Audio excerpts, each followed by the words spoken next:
Hello, welcome to career रे। मैं हूं दीपक सिन्हा। आज हम लोग एक बहुत ही इम्पोर्टेंट टॉपिक के बारे में बात करने वाले हैं, जो है इंडिया ने K4 मिसाइल्स टेस्ट किया है, न्यूक्लियर कैपेबल, जिसका रेंज है 3500 किलोमीटर।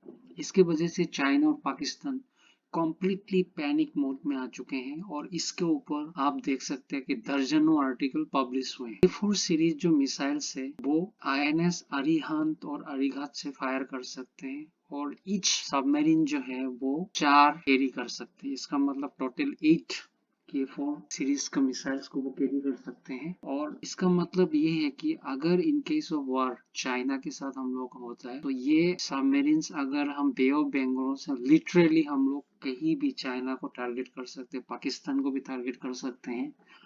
और आप देख सकते हैं कि बे ऑफ बंगाल से बीजिंग तक भी हम लोग टारगेट कर सकते हैं, जहां पे चाइना का प्रेसिडेंट शी जिनपिंग बैठते हैं। तो इसका मतलब ये है कि in case of war China 1000 time सोचेंगे इंडिया को न्यूक्लियर अटैक करने से पहले, क्योंकि हम लोग के पास ये डेटरेंट है। ठीक है। और K4 सीरीज का जो मिसाइल्स है उसका रेंजेस में आपको दिखाने वाला हूँ। यहाँ पे जो K15 सीरीज है जो ऑपरेशनल है वो इसका रेंज 750 से 1500 किलोमीटर है। K4 सीरीज का जो मिसाइल है वो मीडियम रेंज का है। बैलिस्टिक मिसाइल का रेंज 3500 से 4000 किलोमीटर है। और K5 और K6 जो है जिसका रेंज है 5000 टू 9000 किलोमीटर, ये अंडर डेवलपमेंट है। और K4 और K सीरीज मिसाइल को जो हम बताए थे INS अरिहंत और अरिघात से हम लोग फायर कर सकते हैं और अरिधमान से भी कर सकते हैं, विच इज अंडर ट्रायल्स। तो जल्दी ही ये अंडर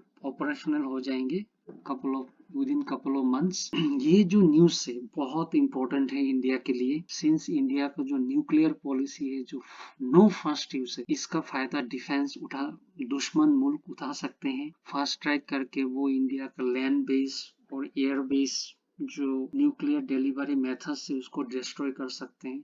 अगर आपके पास न्यूक्लियर पावर सबमरीन होंगे उसको डिस्ट्रॉय करना ऑलमोस्ट इम्पॉसिबल है, क्योंकि न्यूक्लियर पावर सबमरीन जो होते हैं वो समंदर में पानी के नीचे महीनों दो महीनों रहते हैं, क्योंकि उसको रिफ्यूलिंग का जरूरत नहीं पड़ता है, अनलाइक डीजल सबमरीन। ठीक है। ये बहुत ही इंपॉर्टेंट न्यूज है इंडिया के लिए और डिफेंस कैपेबिलिटी के लिए। और न्यूक्लियर ट्रायड अगर कंट्रीज के बात करें, इसमें यूनाइटेड स्टेट्स, रशिया, चाइना और इंडिया भी है। और बाकी लोग जो है यूके, फ्रांस, ये लोग पार्शियली है, क्योंकि वो डिपेंडेंट होते हैं दूसरे कंट्री के ऊपर न्यूक्लियर डिलीवरी के लिए।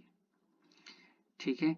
अभी न्यूक्लियर ट्रायड ये होता है, मैंने जो बताया लैंड बेस में क्या होता है कि इंडिया के पास अग्नि 5 मिसाइल्स है।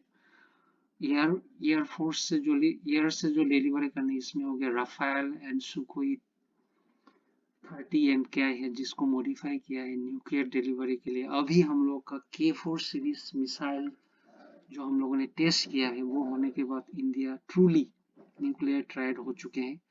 पहले जो इंडिया का न्यूक्लियर कैपेबल मिसाइल्स थे वो K15 थे, जिसका रेंज काफी कम थे, जो मैंने पहले बताया था। ये जो काफी कम है, इसका 750 टू 1500 किलोमीटर है। इसका मतलब ये है कि अगर आपको बीजिंग को टारगेट करनी है तो आपको काफी नजदीक जाना पड़ेगा। साउथ चाइना सी में वो काफी मतलब खतरनाक हो सकता है और दुश्मन के नजर में आ सकते हैं। तो ये K4 सीरीज होने के बाद India has become truly nuclear tried. और आपके लिए मैं MCQ एक क्वेश्चंस पूछना चाहता हूँ। ये जो Which country was the first to develop and use the nuclear weapons? Russia, United Kingdom, United States, Germany? आप कमेंट सेक्शन में उसको रिप्लाई कर, मैं उसको लाइक कर दूंगा, जिससे आपको पता चले कि सही उत्तर क्या है। तो thank you so much for listening to this updates, and please subscribe to my channel for more updates. Thank you. God bless you. Bye bye.